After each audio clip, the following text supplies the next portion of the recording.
When you first read about the NSA whistleblower leaks, Valerie, what was your reaction? There was so much information that was coming out so rapidly. It really took me a few days to absorb it and to digest it all. And I come down somewhere in the middle. I don't think he's a hero.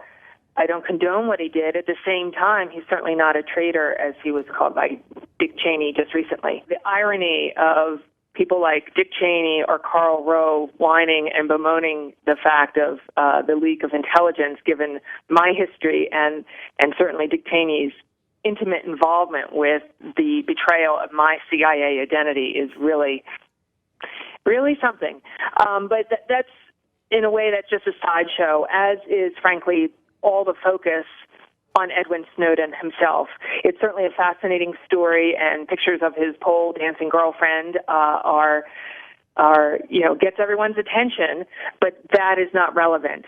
I think, in a way, we as U.S. citizens owe Edward Snowden a thank you for having brought this issue to the forefront, and so that we can begin to have a serious and genuine conversation about these issues, the real issues at stake, not when will he be extradited. I mean, we kind of know how this will end, right, with Snowden, and we shouldn't really waste time talking about that. We really need to talk about the dynamic between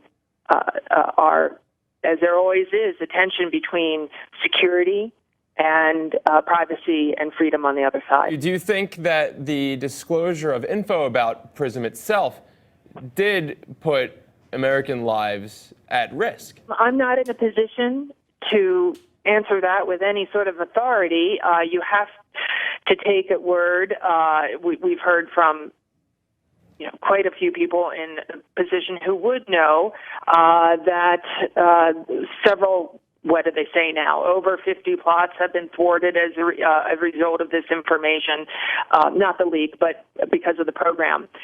One question might be, why hasn't the Director of National Intelligence, Clapper, why has he not resigned? He is ultimately responsible for the safeguarding of these secrets. I think something now, the number might be 60 to 70% of our intelligence budget is spent on contractors.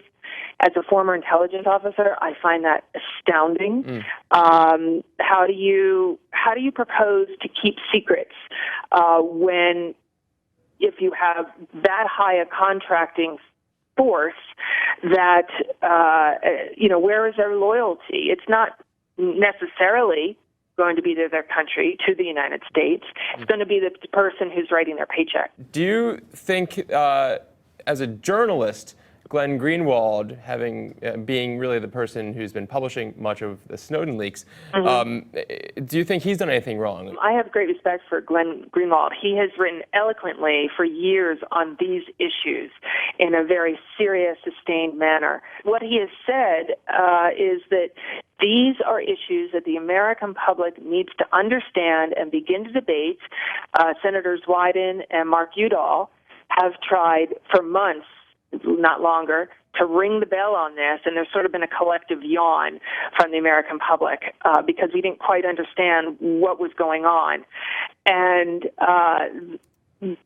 the real nub of the issue is, with all this metadata that is being collected, and we know over and over, the NSA is not listening to our phone conversations or reading our emails specifically. They're collecting metadata.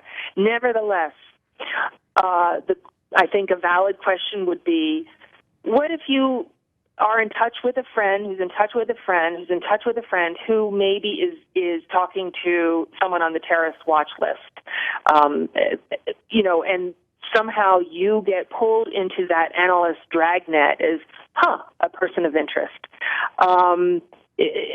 Those questions of what kind of society do we want to have?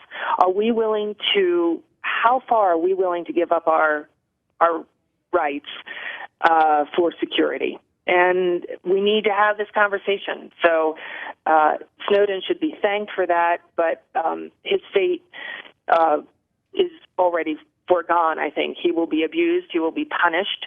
And perhaps he could have done it in a different way, but that's That's not what the conversation we should be having.